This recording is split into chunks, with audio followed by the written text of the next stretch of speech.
La foi, c'est un pont entre le surnaturel et le naturel. Tu ne peux pas passer du surnaturel sans la foi. Parce que lorsqu'on dit une ferme assurance des choses qu'on ne voit pas, qu'on espère, qu'on doit faire voir ça, du surnaturel et du naturel, le pont, c'est la foi.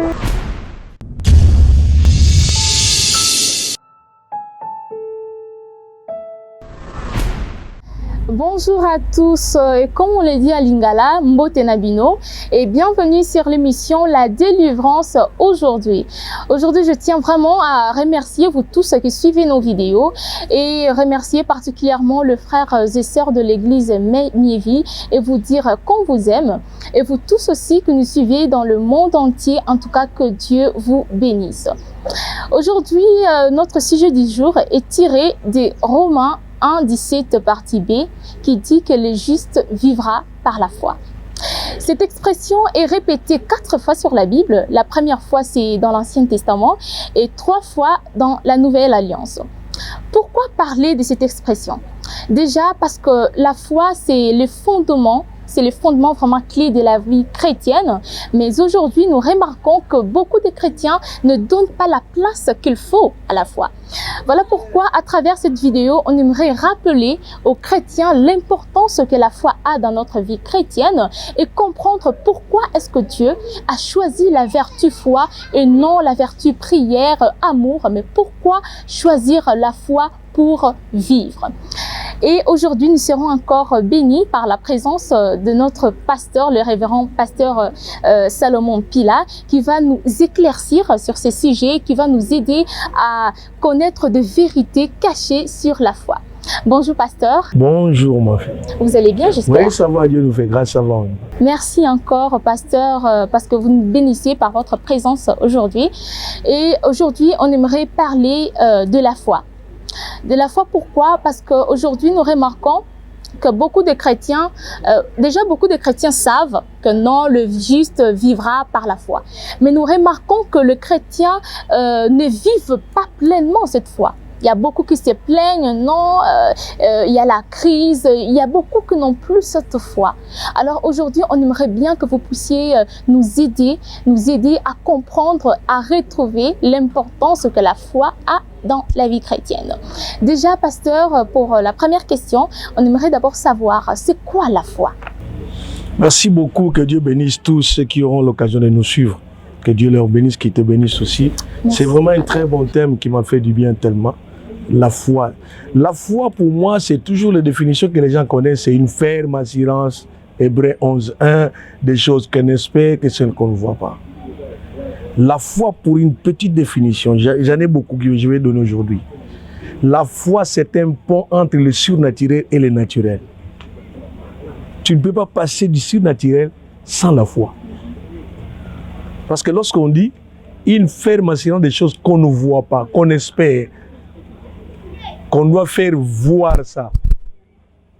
Donc, du surnaturel et du naturel, le pont, c'est la foi. C'est la foi. Donc, c'est les choses qui sont à venir, en fait. Mais cela est déjà conçu par l'invisible, mais il reste juste à le matérialiser. Ok. Alors, lorsqu'en suivant, quand vous avez introduit l'émission, vous avez donné un verset que j'aime beaucoup, en Romains. Hein? Le juste vivra. Pas parce qu'il est directeur. Le juste vivra. Pas parce qu'il travaille à la présidence. Le juste vivra. Pas parce qu'il est fils d'eux. Le juste vivra par sa foi. Donc, qu'est-ce que la foi? La foi, c'est un mode de vie des chrétiens. Il ne vit pas par rapport aux études faites. Il ne vit pas par rapport à là où il travaille. Mais il vit par sa foi. Par sa foi. Donc, c'est un mode de vie. Donc, les chrétiens ne peuvent pas vivre comme les non-chrétiens, non. Et ils ont un mode de vie qu'ils appellent la foi. Quand vous lisez 1 Corinthiens 5:7, la Bible dit ceci: nous marchons par la foi et non la vue. 2 Corinthiens 5:7, nous marchons par la foi et non la vie. Donc c'est déjà un mode de vie. Donc c'est la deuxième définition. Qu'est-ce que la foi? C'est un pont entre le surnaturel et le naturel. Deuxième définition, c'est un mode de vie. Il ne faut pas prendre ça à la légère. Parce que Dieu ne consomme que la foi. Donc sans la foi, personne ne lui est agréable. Donc tu peux prier comme tu veux. Si tu n'as pas la foi, c'est impossible. Peine perdue. Peine perdue. Il y a encore quelque chose de très important que je suis en train de lire dans la Bible. La Bible déclare Noé divinement averti des choses qu'il n'a jamais vues. Par la foi, il a construit l'arche. Noé qui était un simple cultivateur. Dans sa vie, un cultivateur ne peut pas devenir un ingénieur. C'est pratiquement impossible. C'est un cultivateur qui faisait des vins, des histoires comme ça, qui ne pouvait jamais construire l'arche. Mais la Bible déclare divinement averti. Par la foi. Pour la première fois, Noé a vu l'arche où? Par la foi dans l'imagination. Il a attiré cela, il a construit l'arche. C'est tellement grave. Un cultivateur qui devient un ingénieur, qui construit l'arche. Divinement averti. Donc c'est ce que j'ai dit, la foi, c'est un pont entre le naturel et le surnaturel. Or, comme c'est un mode de vie, nous ne pouvons pas vivre par rapport à ce que nous voyons. Comme c'est un mode de vie, nous vivons par la... Ça, c'est un verset très profond. Le juste vivra par sa foi. Donc c'est un mode de vie des chrétiens.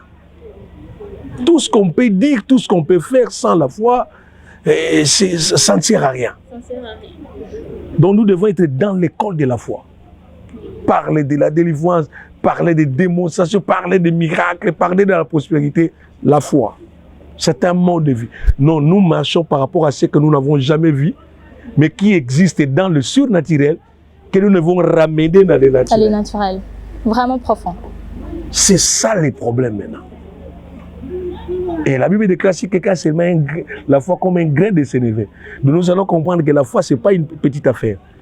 On vous dit si vous l'avez seulement comme un grain de sénévé. Pas comme mon doigt, pas comme l'ongle, un grain de sénévé. Petit grain. Un petit grain. Donc si vous dites à cette montagne, là, ça va partir. Donc comme on n'a jamais bougé de montagnes, même de petites montagnes, on n'en a pas cette foi. Exactement. Ça a été toujours mal compris, ça a été peut-être mal enseigné ou on a été informé pour la foi comme ça, non. La foi, j'ai tout dit, c'est un aspect très spirituel. Le juste vivra par sa foi. Donc on vous dit déjà que vous ne vivez pas comme tout le monde. Vous avez un modèle qui est la foi. Dans le mode de vie, vous vous réveillez le matin, la foi. Vous voulez dormir, la foi. Donc la Bible nous dit déjà que comment vous les chrétiens vous devez vivre. Donc vous c'est devez par vivre. la foi. Ok, c'est par la foi. On nous dit que nous croyons que le ciel existe par la foi. Déjà, nous croyons déjà que Dieu existe par la foi. Par la foi. Par la foi, parce que Dieu est invisible. Et il est invisible. Pour faire manifester sa gloire sur la terre, c'est la foi. C'est la foi. Donc la foi, c'est un mode de vie des chrétiens. Vous allez voir quelqu'un qui travaille, qui est à l'université ou qui fait les études. Moi, je travaille quelque part. Je vis en Europe, je suis comme ça, comme ça. Et quoi qu'il va réussir parce qu'il est en Europe ou parce qu'il est directeur d'une entreprise, non. Nous, les chrétiens, nous réussissons parce que nous marchons dans la foi. C'est notre mode de vie. Nous nous réveillons le matin par la foi. Nous nous étudions par la foi. Nous vivons par la foi. Le même matin, pour que tu respires, quand nous dormions parfois, nous ne savons pas ce qui se passe. Donc on se réveille, on se vit par la foi. Quand nous promettons aux gens, attends-moi, je venais chez toi dans Royal Lobby. Attention, la Bible dit ceci. Il faut dire Sokinzamba Kolinga. Parce que cela ne dépend pas de toi. Tu peux dormir le matin et tu ne te réveilles pas. Donc tout part par la foi. On fait des promesses par la foi. Par la foi. On espère que cela va arriver. Je peux dormir avec l'argent, je vous dis, ma fille, demain, je viens te donner l'argent. Les voleurs peuvent venir la nuit, ils prennent tout. Donc tout ce que j'ai dit, c'est par la foi. La foi doit devenir comme une culture dans ta vie.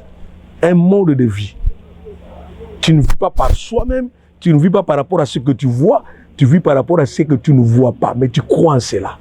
Et tu vas les ramener. C'est comme ça. Pour la première fois, j'ai été posé la question. C'est toi qui me poses la question. Mais on s'est posé la question. Pour la première fois, un cultivateur comme nous, Noé, pouvait voir l'arche où? Parce que dans sa vie, la première personne à construire l'arche qui pouvait contenir tous les animaux, et les hommes, c'était Noé.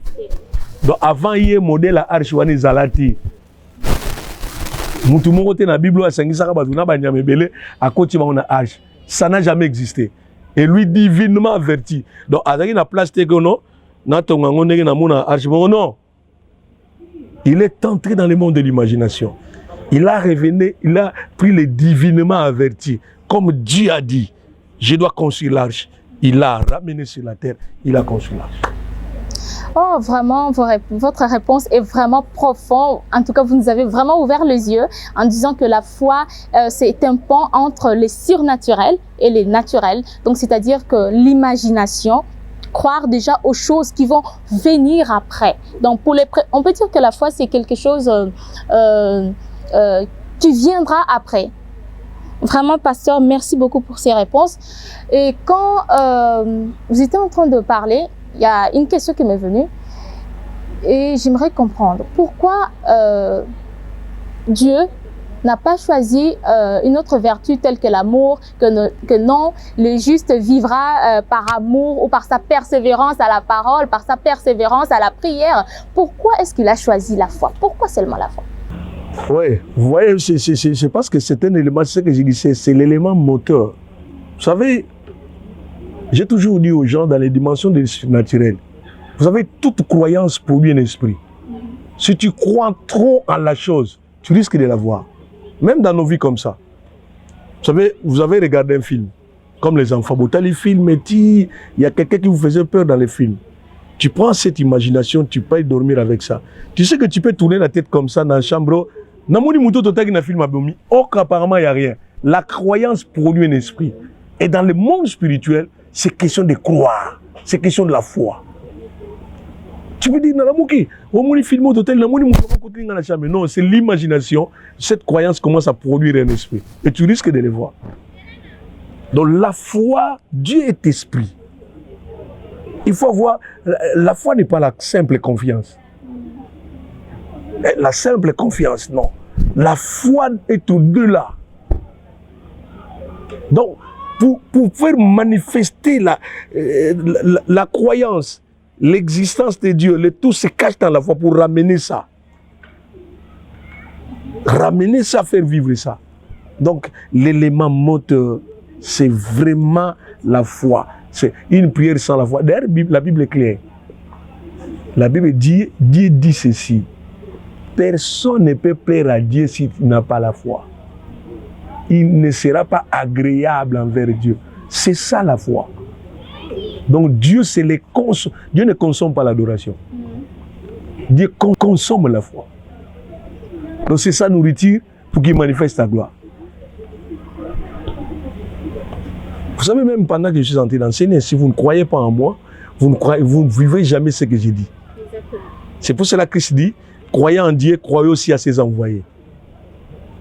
Pour expérimenter la main de Dieu dans la bouche de ton pasteur, il faut croire en lui, il faut lui faire confiance.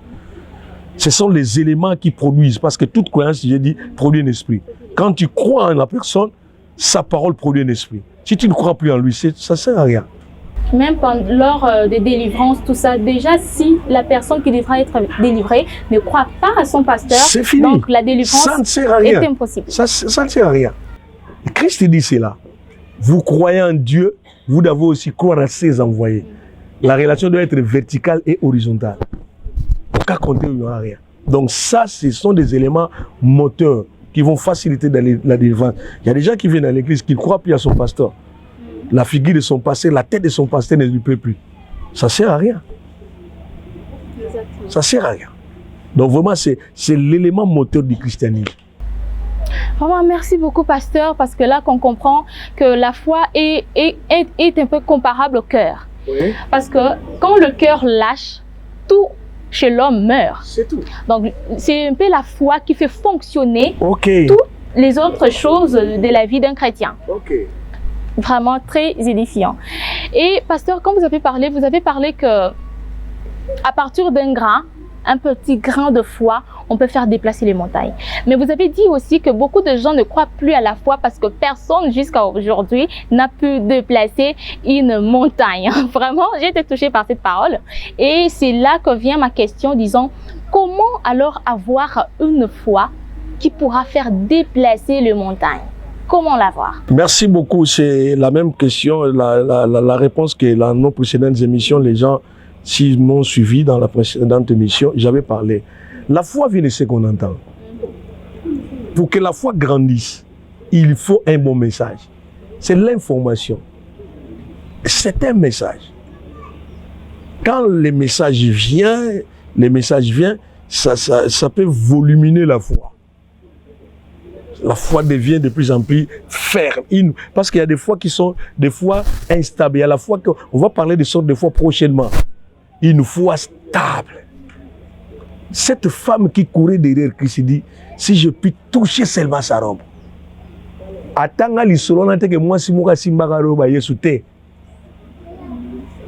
C'est lui qui commence cette affaire.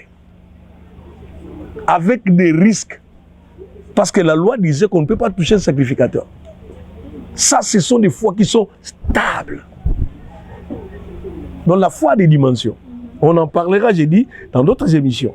Les qualités de la foi. Parce que tout le monde dit, non, on a condiment. Attention, il y a condiment et condiment. Il y a des condiments qui sont superficiels. Il y a des condiments qui changent d'un moment à l'autre. Il y a la foi, une foi stable. Si je puis toucher, il passe, il va maintenant dans une foi qui est active. Il y a des fois qui sont inactives. Quelqu'un qui a la foi, mais qui n'est pas active. La femme a activé sa foi en allant touchant. Or, à cette époque, elle a fait une foi active. Il y a des fois inactives. Ça, c'est une foi inactive. La foi active. Il y a des fois inactives qui ne restent que dans la bouche. Tout ça, mais tu vois, mais une foi active, s'activer la foi, même quand l'enfant fait monter la fièvre. Quand j'ai déjà prié pour lui, je crois qu'il est guéri. C'est tout, je n'ajoute rien. Il y a des fois qui sont tellement stables, qu'il y a des fois qui sont actives. Et je pense que c'est de cette foi que la Bible dit dans... là où Dieu dit que non, la Bible demande, est-ce que Dieu, un jour, quand il reviendra, trouvera-t-il la foi sur terre? Donc je pense que c'est de cette foi stable que la Bible faisait référence. Oui, cette foi stable. Cette foi stable. C'est ça. Et pasteur, comment savoir qu'une personne a cette foi-là? Quelles sont les preuves qui pourraient nous dire que non, cette personne vraiment expérimente la foi stable? C'est sa façon. J'ai dit, il y a des fois inactives, il y a des fois. Par ses actes, il y a des gens qui ont la foi. Dans la Bible est claire. Une foi sans les œuvres est une foi morte. Donc la foi a des œuvres. Quand une personne a la foi, ça se remarque par ce qu'il fait. C'est une foi active. Il a des actes qu'il va poser. Il y a un homme dans la Bible qui a laissé son serviteur malade à la maison, qui vient chercher Christ. Christ voulait aller chez lui là-bas. Oh non, comme les gens disent, pasteur, le Messie a dit non, vous ne pouvez pas venir chez moi, je vous connais. Là où vous êtes, si vous dites un mot, mon serviteur sera guéri. Christ dira quoi? Ça, c'est une grande foi. Je parcouru Israël, je n'ai jamais vu de telle sorte de foi. Donc Christ s'exclame, c'est quelle dimension? Tandis que les autres voulaient amener Yesu, lui dit non, ne venez même pas, parle. Quelle dimension d'une foi active? Donc la foi se manifeste par des œuvres, par des actes que nous posons. Et rentrer à la maison, le serviteur était guéri. Vraiment, c'est vraiment édifiant. Là, vous avez vraiment raison, pasteur, parce que je me rappelle, quand j'étais enfant, il y a un jour, il n'y avait pas à manger. Il n'y avait pas à manger, les gens se disaient, mon Dieu, comment est-ce qu'on va manger? Comment est-ce qu'on va manger? Et moi, étant enfant, je me suis dit non. En tout cas, moi, j'ai un papa et je sais qu'il faut nous donner à manger. Je n'avais pas dit en tout cas que non, il y a quelqu'un qui va venir, tout ça. Moi, j'avais seulement dit que non, on va manger.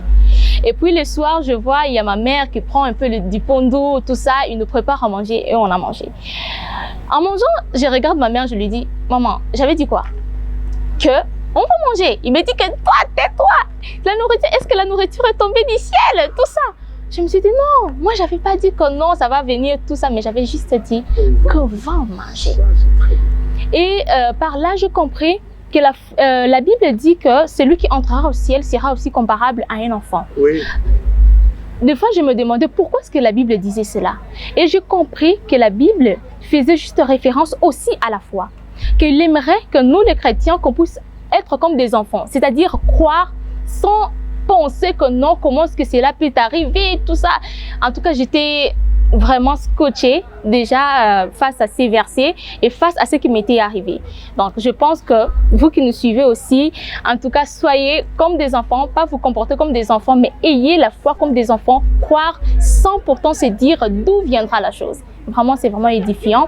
Et pasteur, est-ce que vous aimeriez ajouter quelque chose pour tous ces gens qui ont perdu leur foi, qui n'ont plus l'espérance, pardon, parce qu'il y a beaucoup qui ne croient plus que Dieu pourra faire quelque chose. Parce qu'ils sont en train de vivre des choses que non, il y a la pauvreté, ils sont malades. Mais pasteur, aimeriez-vous au moins dire quelques paroles qui pourra susciter de l'espérance chez ces personnes? Merci beaucoup, que Dieu vous bénisse, qui me suivent. La Bible déclare Abraham était usé de corps. Donc il ne pouvait plus mettre au monde, il ne pouvait plus bouger. Les nerfs étaient fatigués, les tout étaient fatigués.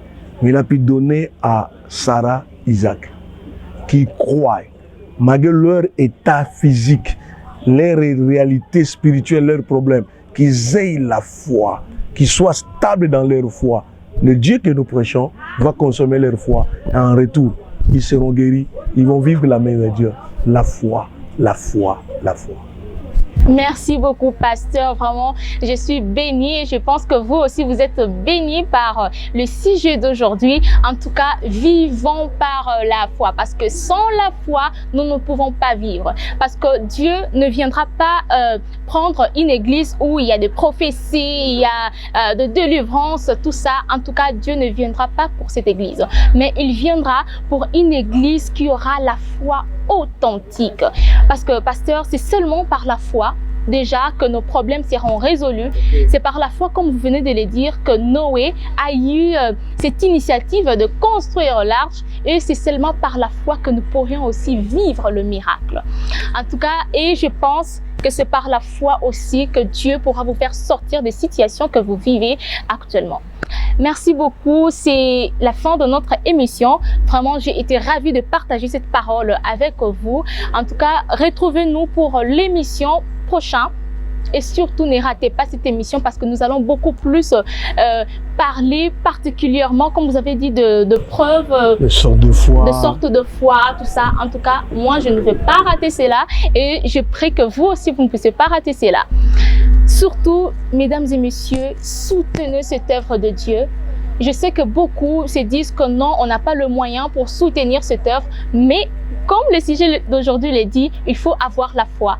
Moi, je crois que Dieu vous aidera à trouver des moyens pour soutenir cette œuvre. Et je prie que Dieu aussi vous donne une foi qui sera inébranlable, une foi forte qui vous permettra de croire que non, Dieu peut vous donner des moyens pour soutenir cette œuvre. Il y a notre numéro de banque. En tout cas, n'hésitez pas avec le peu que vous aurez de nous aider à perfectionner cette œuvre, à aider aussi beaucoup de monde à suivre ce parole.